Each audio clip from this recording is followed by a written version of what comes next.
It's rain-wet streets, it's nights like this with fog rolling in, cars, faceless people going by doing the things that they're doing. There's something kind of hypnotic about it.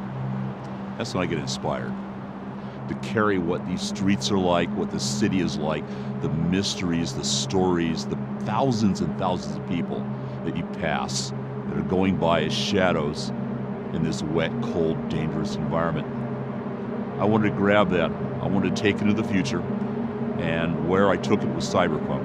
What I loved was the fact that it was a combination of dystopian society, a lot of technology, with this really great overlayer of almost film noir. In a cyberpunk world, I realized real soon, was a world where people had the technology, but it didn't fundamentally change the fact that there was a lot of treacherous, nasty behavior, large weapons, and a lot of sort of serious danger all about. The important part in Cyberpunk is just that. It's not the technology, it's the feel.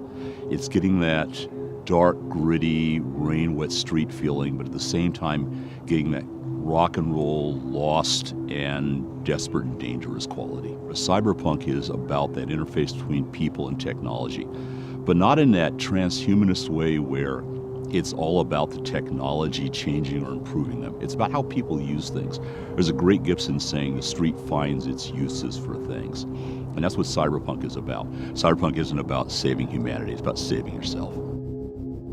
We've approached doing it as a video game numerous times before. We have fought to find somebody who was enough of a fan of the world and the game to not want to go change it around or to stick a label of Cyberpunk on it and then do something totally different. And so when CDPR approached us, what we realized really rapidly was these guys are fans. These guys know the material. They're quoting things back to me I've forgotten. So they got it. And that's an important thing. You have to be able to understand why this world exists. They're dragging my butt all the way over to Poland several times a year. We're excited because there is a really strong element of cross-pollination. There's a really strong element of cooperative building going on. And that's really great. Cyberpunk 2020 was about early cyberpunk. It was a world in which people didn't know a lot about what the tropes were, the feel for it. The great part about 2077 is that it's a mature form of that. We're basically able to progress a larger arc. You're going to get to see the outcomes of things that we started to talk about in the Fourth Corporate War. And we're going to be able to let players who play the previous game to see how those progress, see where they go to, and how they'll shape them. We're looking at the same mucky, nasty Night City that you were in before, just a lot bigger and probably a lot more dangerous and with a lot of players you don't know about yet.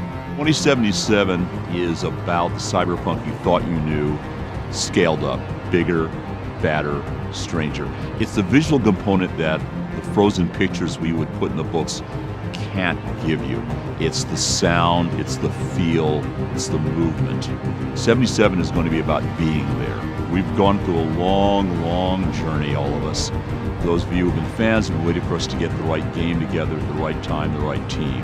And we were going to wait long enough to make sure it happened the right way. Cyberpunk 2077 is going to be the right way. And I can't wait to play it. And I'm hoping you guys will want to play it as much as I want to play it. Because it's going to be a hell of a ride.